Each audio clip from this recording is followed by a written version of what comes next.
Well, good morning, Las Vegas. It's great to be a winner, and aren't we all? Well, we've had a few technical difficulties with this presentation this morning.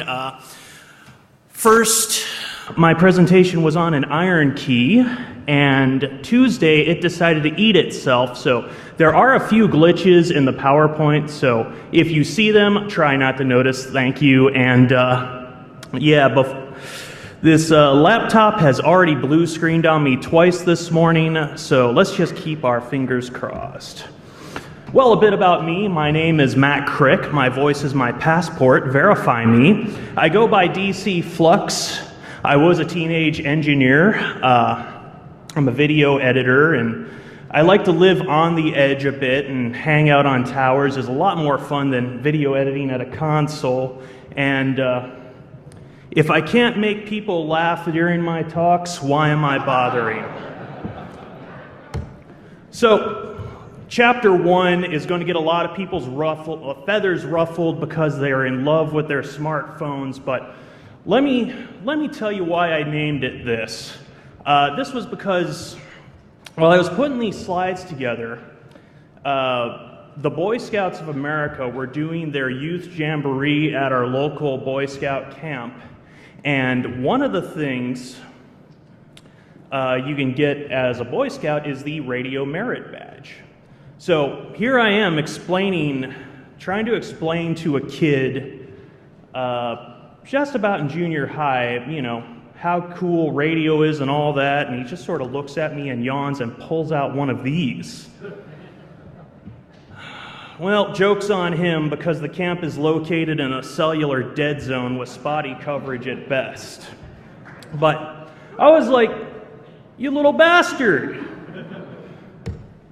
When I was your age, my computer at the time was a Commodore 64. The family's, not mine, mind you, cell phone was this Panasonic bag phone here, and couldn't find a battery for it, but that's what it looked like. Cost about between $2 and $3 a minute just to use the thing, and it made calls and nothing else. And the first, if I wanted personal communications in the field, my first radio was the Yaesu FT709. But,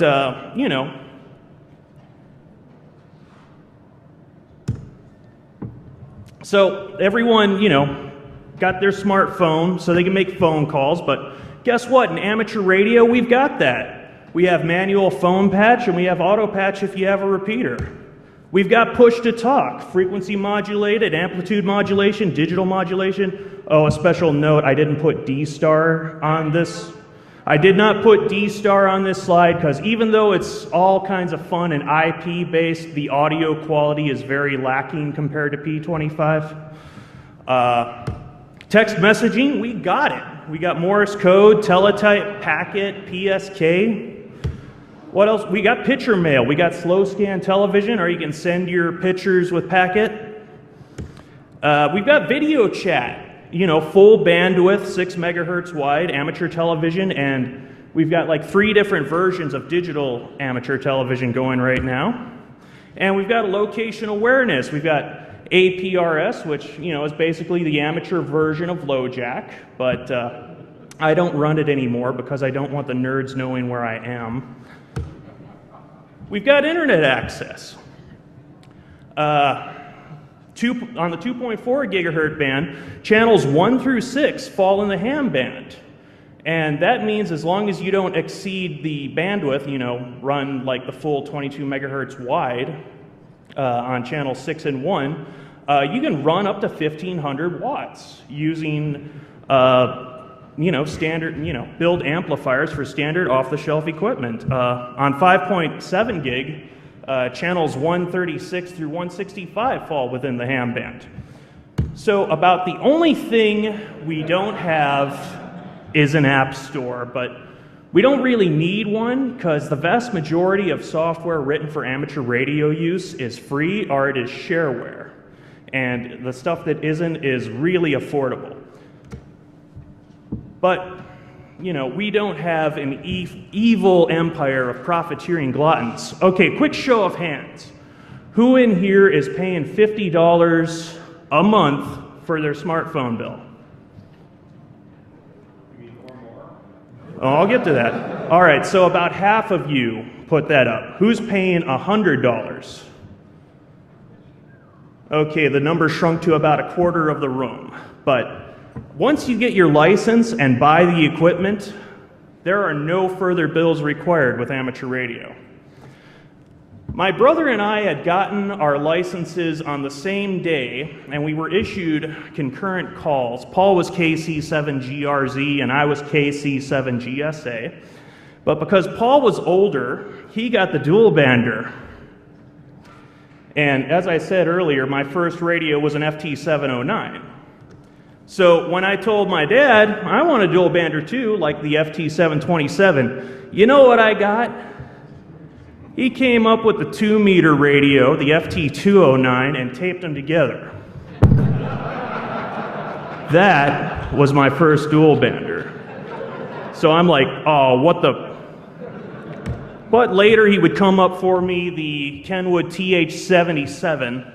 I love this radio to death, and I probably would be paralyzed right now if I didn't have it with me when I was hiking once, because usually, well, this one's a little big, but usually when I'm out in the field, I'll put the radio on my back like that.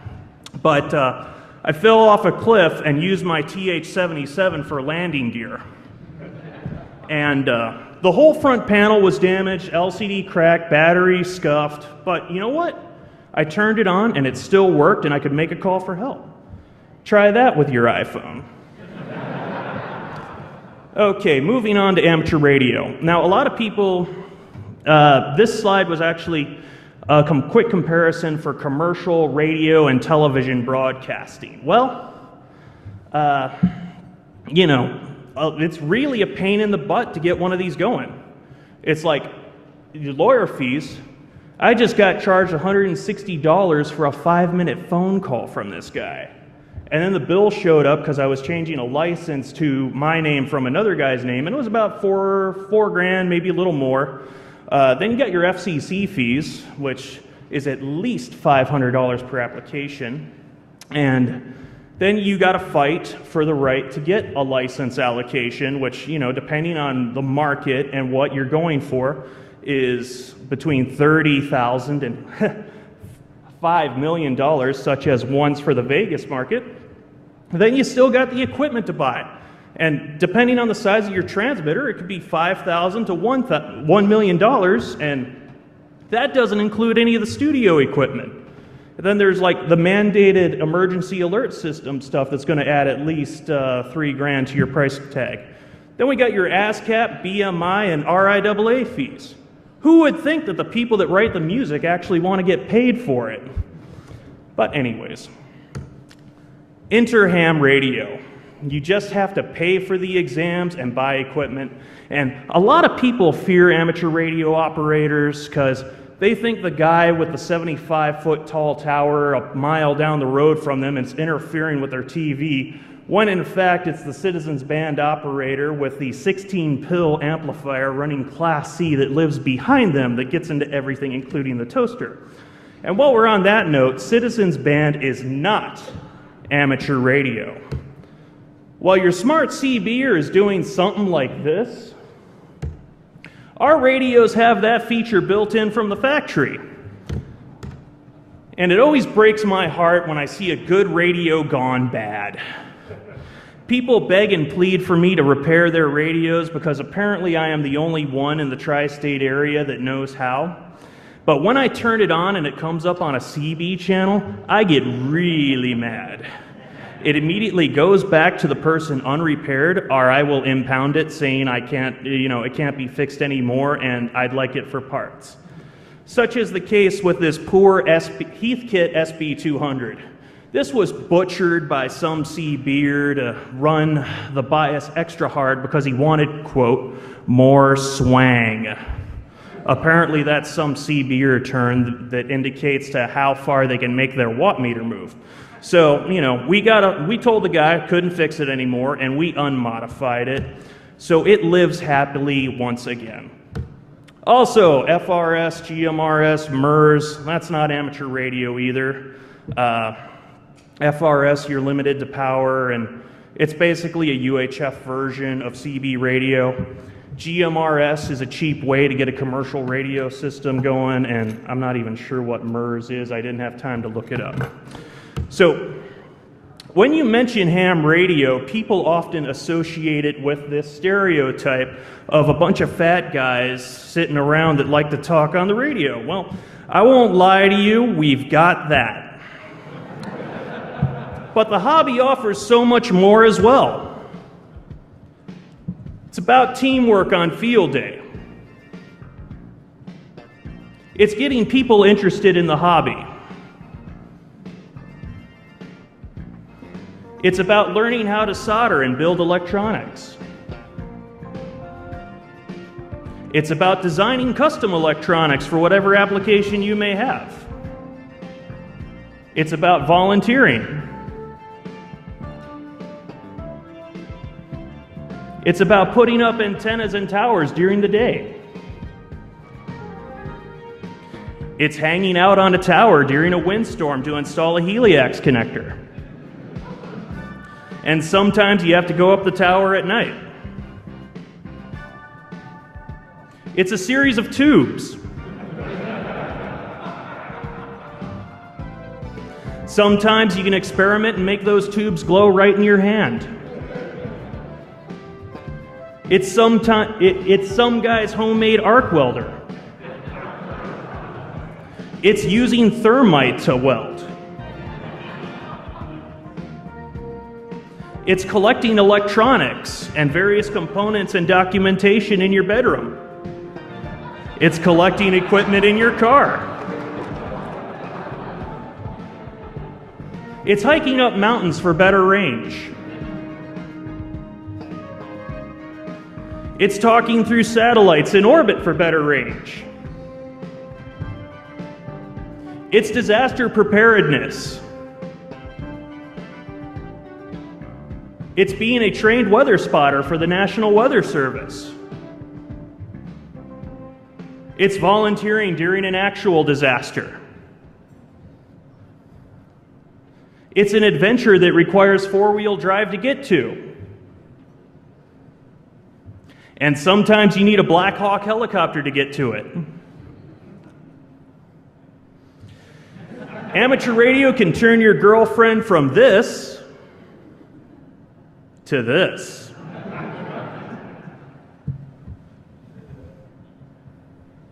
Most of all, amateur radio is about the things that I didn't have time to show you, which you will just have to find out some of these on your own if you do take an interest. But don't take my word for it. Here are some of the hams that you people may already know. This is Jay, K5Z Charlie.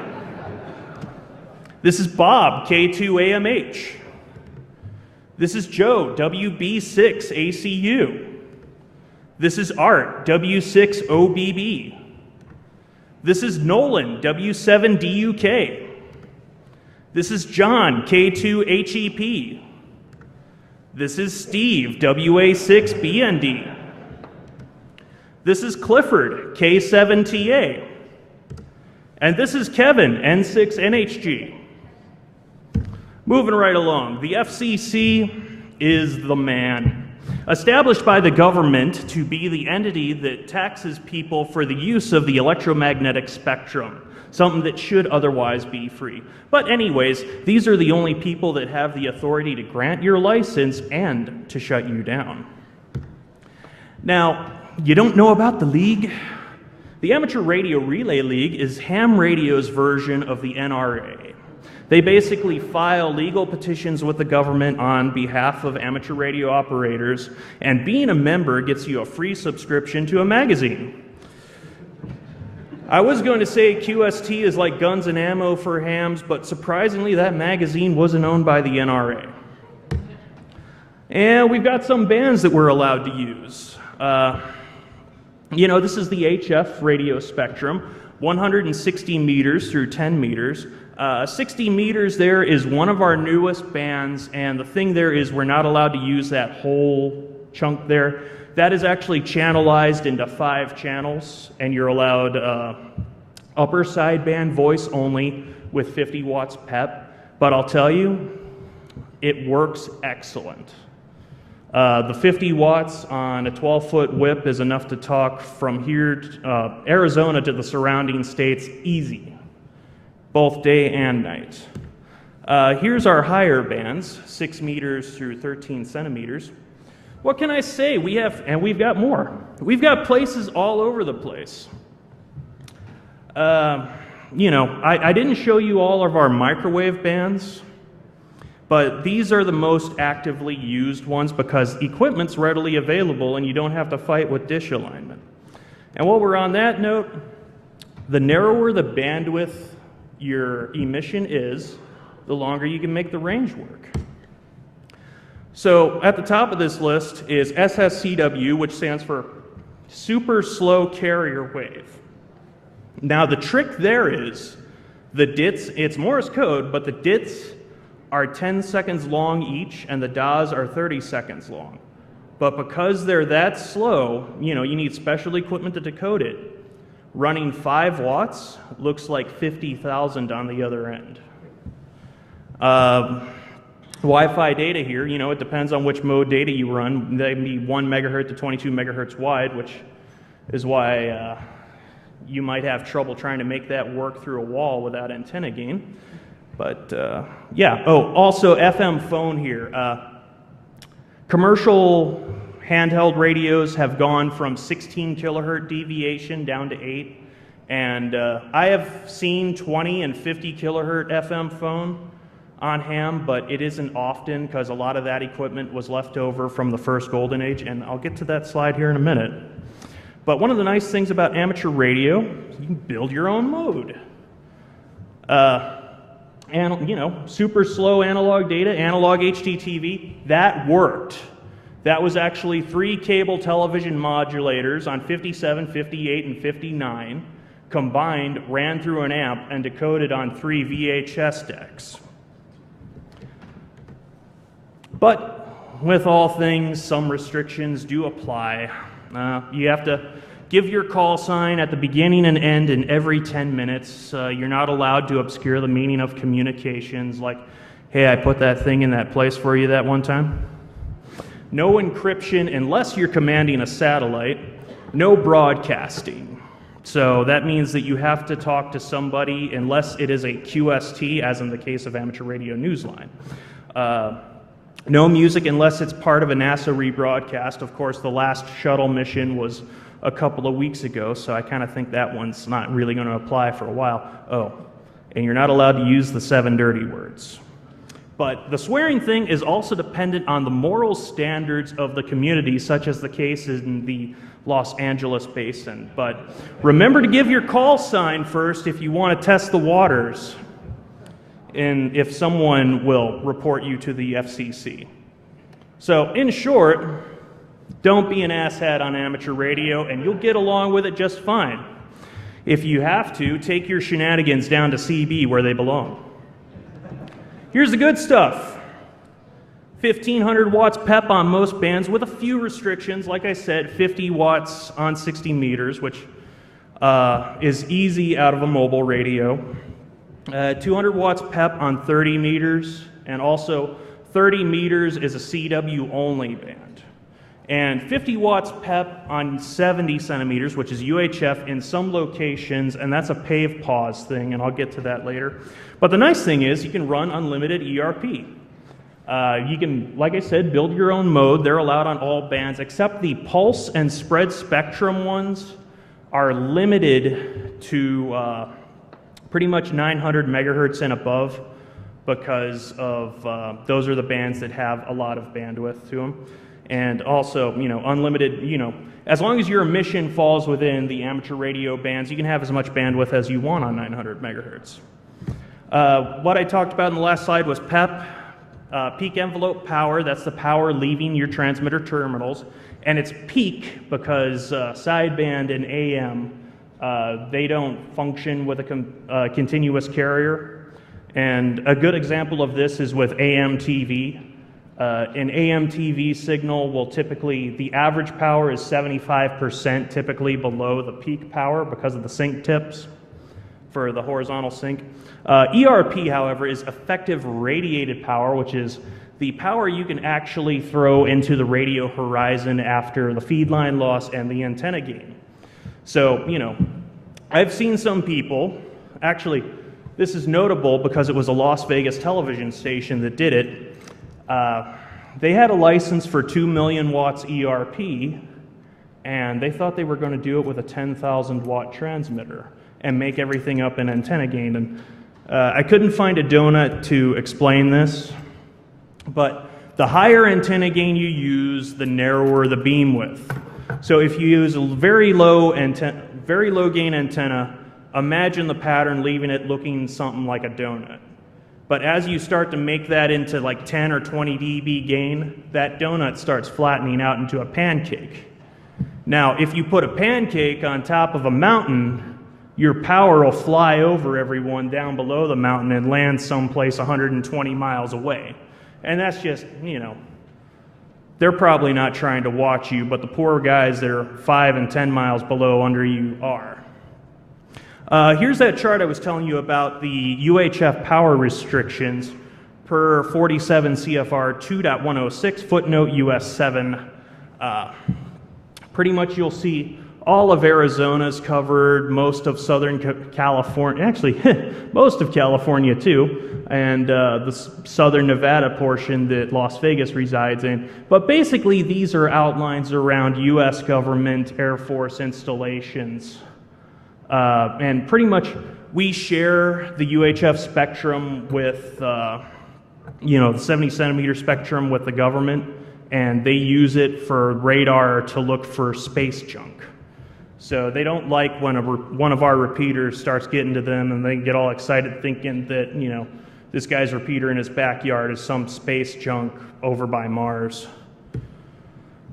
Estimated ranges. Okay. Whenever I tell someone about how great amateur radio is, they always like, well, what kind of range can I get?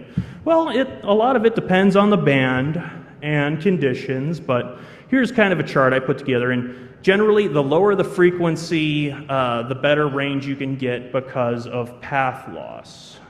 The higher the frequencies, the more your radio waves actually get absorbed by buildings, foliage. Some frequencies even get absorbed by the moisture in the air. But 160 meters is the 1.8 to 2 megahertz portion. And a lot of the people that are on this will run retired AM broadcast transmitters. But the reason I put bad range on that is because you're combating with a lot of noise on 160 meters. Everything that has a switch mode power supply will make garbage, twisty lights, boat chargers. Yeah, it can get intense. 80 to 20 meters, which is our HF range, you know, generally it works pretty good. Some bands work better at night, other bands work better during the day. It's a little big to put on this chart. Now, 10 meters. 10 meters I put on here has a peak and a dip, because that really gets good in 11-year cycles, excuse me, that are concurrent with the sunspot activity that's going on. And right now we're still kind of in the null because for whatever reason the sun hasn't decided to erupt again. So no one's really sure if that's a good thing or not. But during the peak of the sunspot cycle, I tell you, a 5-watt handheld, you can talk to Florida from Arizona. And, you know, a mobile rig will talk to Japan from my driveway. VHF and UHF, which are the bands that are in these handhelds here. VHF penetrates a little bit better because the wavelength is longer. UHF tends to get absorbed a little bit better. And also, this is dependent on your city and, you know, what you have, skyscrapers and stuff. Now, microwave, you generally have to use dishes for, because like I said, everything wants to absorb it.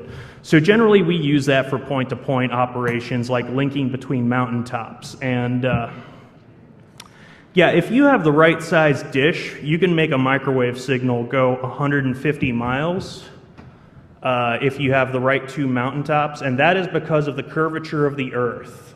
We call that K factor. But at 150 miles, the dishes will actually be pointing into the horizon, or about 5 degrees below the horizon to get at the other dish, because they're curved kind of like that. Okay, moving right along. So at one point in time, we did have 5 classes of operator. Number 1, novice. I could have sworn the last novice on the planet was Walter Cronkite, KB2 GSD. He was a novice for about 25 years, but lo and behold, our radio club just found one that wanted to upgrade, so they are still out there. Same with advanced. You most likely will run into people that are advanced simply because there isn't that much difference between advanced and extra, and you can't get it advanced anymore, so they're kind of using that as a status symbol. So nowadays, we have very simple 3 classes of operator: technician, general, and extra.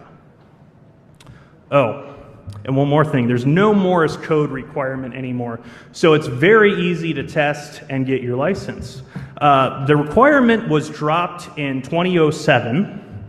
The day after that happened was when I went down, studied for 3 hours the night before, and took my general.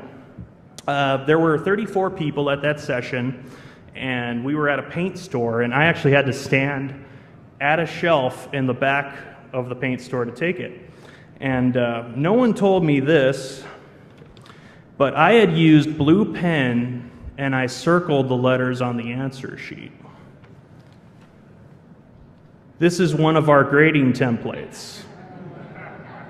It was almost an instant fail until the guy moved it and was like, "Oh, you kind of did this wrong." I'm like, "Well, you didn't tell me, and you didn't give me a pencil, but anyways." So let's take a look at what's in the technician package. Well, you get all the privileges on 6 meters and up, and you get some HF privileges. They're very limited, but hey, we'll take what we can get. You're limited to 200 watts power, but the typical mobile radio does 100 watts, so you're fine there. CW only on 80, 40, and 15. CW Ridian data on 10 meters, and you do get SSB voice, upper sideband voice on 28.3 to 28.5. So there's a lot of activity that'll happen on 28.4 because that's generally the one everyone congregates to. So if you take general, well, you get all the technician privileges plus most of the HF privileges, except for a couple of small slivers that are reserved specifically for advanced and extra. And if you become a volunteer examiner, you get the ability to give technician tests. And I was kind of scratching my head about that too. You'd think you'd be allowed to give the general ones, but for some reason they only give you technician. And if you get your extra, well, you get all that plus all the other frequency privileges, the ability to administer all VE tests, and you're entitled to a Class A or Class B call sign. This is a Class A call sign. Also, most states offer special ham plates. Check your local listings for this. Some states they're free, some states they're discounted. Arizona kind of sucks. So you actually have to pay the same rate as a personal plate in Arizona. But, you get the little tower on the side, and it looks so much cooler. And another thing, I always get asked this a lot. People come up and they're like, "What part of Pennsylvania are you from?" Well, the number that's in a call sign represents what geographic location it was issued in. And the reason why I have a 3 in my call sign is because it is almost impossible to find a 1x2 or a 2x1 in 7 land, because a large number of them were reserved for Hawaii and Alaska, and people, when the Vanity program came out, started getting them because they thought they were lucky. But anyways, also, American call signs only have 1 number in them. So right away, if you know someone, you can tell someone's not legitimate, such as the case of W6JJ4, just right away, because they'll have, when you ask them their call sign, they'll have an improperly formatted one. Okay, so who here recognizes these basic electronic symbols? Okay, but who of you know which one doesn't belong? Oh, I passed my novice without studying when I was bored at a hamfest one time, and I was 12, and I knew what, a switch looked like on a schematic, a resistor, a capacitor. So if you know anything about how to read a schematic for electronics, you get along just fine.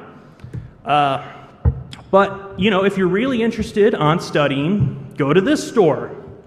We are less than a mile from it. It's south. You can walk there if you can bear the Las Vegas summer heat.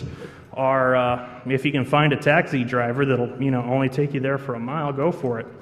But go in there, talk to a guy named Luke. He's the store manager, very cool guy. And he'll show you these books. Okay, so they are a little pricey, but they are extremely well written and do a really good job going into theory. Plus, when you have your license, you can hand them down.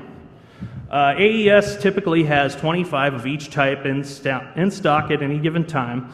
If you don't see a copy on the shelf, just ask and they'll find it. They also have the Gordon West study guides available there as well. And, I know what you're saying. Well, Mr. Flux, I don't want to spend too much money on this. Well, if you're willing to use DEFCON's network, we have free online resources. Oh... I will point out, though, that when taking the QRZ practice exams, please remember to advance the test numbers, because it'll put you on test number 1 by default. And if you don't advance it, such as a case of Kimberly, KE7PYL, she was like, oh, look, I'm getting 100%. I'm like, really? Advance it to test 2? 20. Because, she kept learning the same 35 questions over and over again. This is the question pool size. So typically when you take your technician and general, 26 right or better, passing grade is 75% or 74% or better. And I will point out that the general question pool has changed July 1st. So make sure you have the right question pool that you're studying for. So which class is right for you? General. General's right for everybody. I recommend everyone become at least a general because you get privileges on all of the HF bands minus those small segments, but that's fine. You just can't talk to Art Bell and pals on 3840. And the segments reserved for advanced and extra, which it's 400 kilohertz spaced over, 12 bands, so it's not that much. And it's real cheap to take the test by us, save a little coin for the exam. This was the first year we actually started testing here at DEF CON, and there were actually a few more of us, but they had to go before this picture got taken. Let's see. Okay, so things to bring. Obviously $15. We'd like a photocopy of your driver's license, a photocopy of your existing FCC license, or you can print out the reference copy if you're going to upgrade to something like General or Extra. We'd also like to have your FRN, which I believe is Federal Registration Number, but I'm not sure on my alphabet soup today. If you don't have an FRN and you trust us, we can use your SSN. And calculator's optional, but it has to be an old school one that you can prove to us that it doesn't have the test memorized in it. So, a TI-36 would be just fine, but don't show up with a TI-84 unless you can prove to me that the memory is 100% clear on it, okay? So can you do it? Well, you can.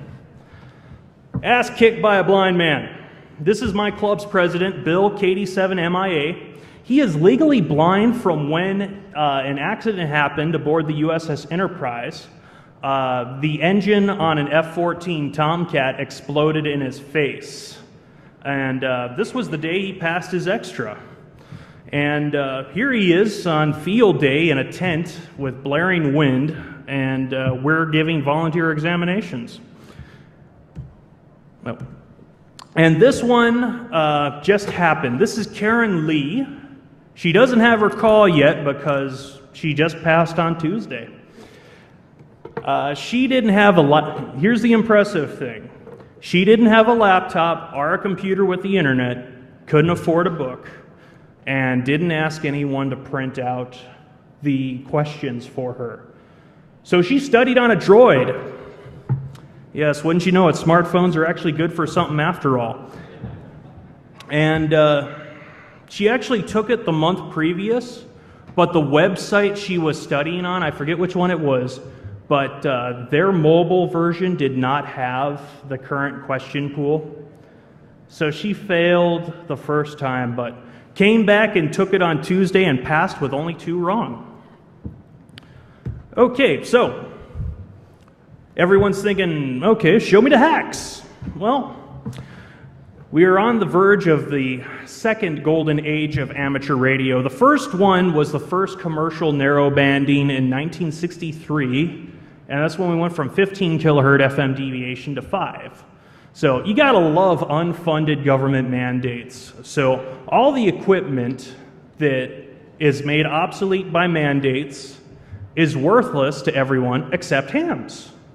So, you know, you can get like $400 and $500 handheld radios, 20 bucks, 10 bucks, sometimes even free if you find the right guy. So, you know, pretty much we're going from the second narrowbanding that takes effect, I believe it's February 2013. We're going from 5 kilohertz to 2.5 kilohertz deviation. So you'd think that someone would just get in the radio and turn the pot down so it doesn't deviate as much, but no. The FCC says specifically that the radio has to be type accepted for that emission standard, and no one wants to pay $15,000 to send the radio to the laboratory to prove that it's doing the emission they say it is. So as a result, you know, commercial radios are being dumped on eBay and Hamfest like crazy right now. So what do you need to work on radios? Well, I recommend you have at least one cat on your bench at all times, because if you do, your critter count goes down to practically nothing. Also, the messier your bench is, the more work you can get done. So what I have on my bench here, and this is kind of an old picture, to the left there I have an Astron VS35M, which is variable voltage, variable amperage power supply up to 35 amps. Very useful for working on almost any radio. Behind the cat there is my trusty HP 8924C. That is actually a CDMA cellular test set, but they built it on top of the 8920, so it still retains all of the analog functionality of the 8920, but the difference is that test set is $2,000 versus $12,000 for a used 8920. So it weighs a ton, but by golly, it works great. Above that is a Hewlett-Packard, I believe it's 1634 logic analyzer. I believe it's got 48 inputs, but it might have a few more. But anyways, I picked that up for 50 bucks on eBay, and it actually belonged to Connor Peripherals, so it even came with history. Also to the right of the cat is a Fluke 87. I'll tell you, spend the money now and buy a decent voltmeter, because these fly-by-night ones out of China, I've actually had this happen within the last month, because I don't like my good meter leaving the house, but I get up on the mountain, pull it out of my backpack, and the thing promptly fries itself in my hand. And what was impressive is I didn't even have it plugged into external voltage yet. And also, you're not seeing this to the right, but I do have a Dell computer there, so if I need to look up a data sheet on something, I can just, boom, pull it right up. Okay, here's my Motorola card extraction tool used in insertion mode. Believe it or not, Motorola actually gets like $45 for the right tool that does this, and who would know that you'd have one sitting right below your feet? Here's one of the hacks I did. Oh, also, the hacks I have done do appear on the DEFCON DVD in PDF form. So if you need instructions on how to convert something that I've converted to amateur, it's right there for you. This is a GE VHF Master 3. And what is awesome about this is when I wrote the article on how to convert it, They put it on Repeater Builder, and it appears right below an article that somebody wrote saying you can't convert these to run in ham band. But it's a little, this is the vast majority of the work. Basically, I just soldered brass acorn nuts onto the top of the tuning slug so I could get a little more metal and make the helicals pull down to where I want them. Here's a board out of the UHF government band. Very simple mod here. Take the whole thing apart and cut a quarter turn off each one of these helicals. Sometimes you have the other split though, 450 to 470, and those will tune down okay, but if you want that extra 1 or 2 dB, you got to take it apart, and well, this mod's real cheap because it only costs 7 cents. But while you're in there, be sure to be on the lookout for these damn things. Oh, tin whiskers. The one on the right is actually a photo I took. They're about 5/8 to, or the one I took was about 5/8 to 3/4 of an inch long, and it almost looks like a scratch, it's so fine, but this thing is so fine, I had to stop breathing while I was taking the picture because it was moving in the wind, and I was like 2 feet from it. Yeah, so what happens here is the whisk, no one knows why they grow, not even NASA, but they'll grow and short out your stuff, and then you'll be like, well, why ain't my stuff working? And I actually saw this on a mountaintop. The Master 2, the drawer was folded open in the position, open position, and someone wrote on it in Sharpie, do not close. Because as soon as you closed it, the whiskers came down and shorted out your helicals.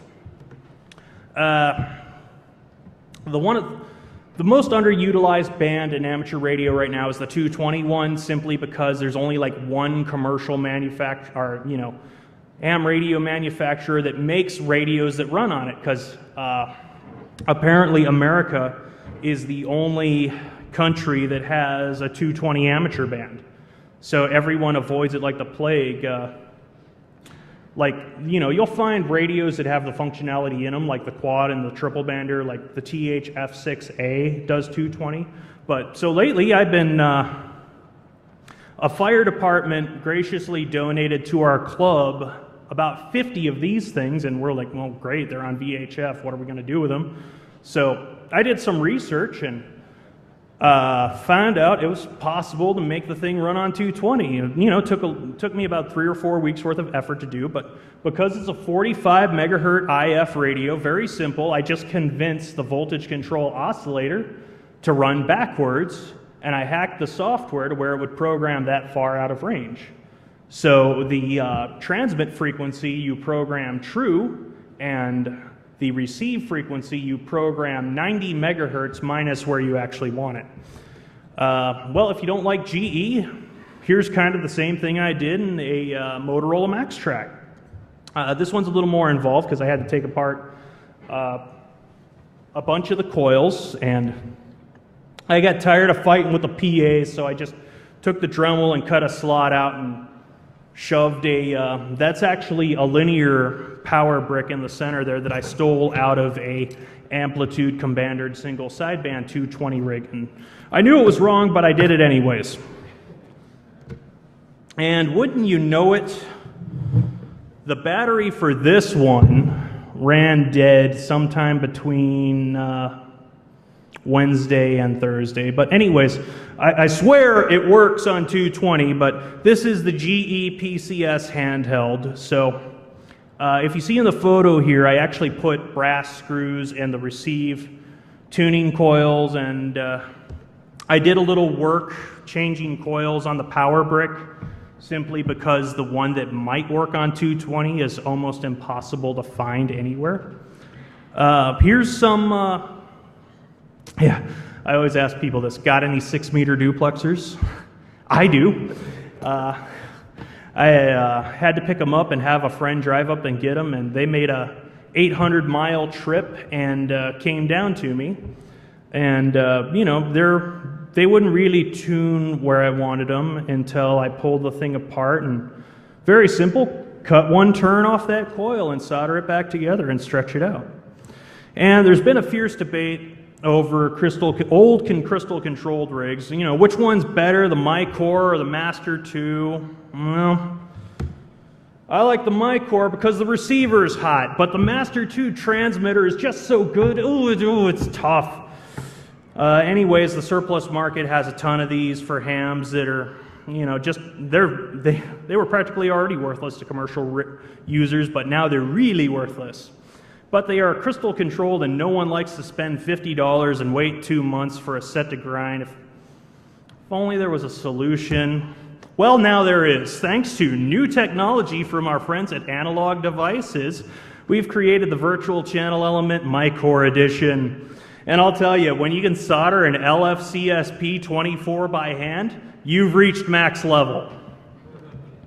Okay, so moving on, we have the general incompetence section. Okay, we got this cable from a guy who got it from a guy who got it from another guy who that actually worked at the place that manufactured it. But what you are seeing here is a homemade adapter from 1/4-inch Heliax to a PL259 connector made from 12-gauge copper wire. Also, this is what happens when you are in a site that you are not allowed to have mouse or DEFCON at because somebody made the Hualapai Mexican vole an endangered species. So the thing gets in your building and it likes to hang out on hot spots and crap all over your board, and the problem is that stuff will eat right through the solder mask and start dissolving the copper. So, you know, such is the case of this radio. This radio jammed in transmit mode, and the guy was asking me, okay,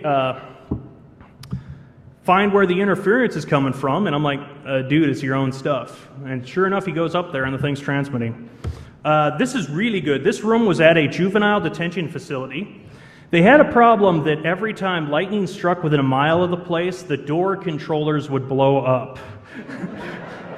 This room had the best indoor ground system I had ever seen, with 3 8-foot ground radials drilled through the foundation and 00 copper all throughout the baseboard. This lone polyphaser here is our, lightning arrestor, is the only thing connected to it. Also, I find it humorous because no antennas were connected to it at the time either.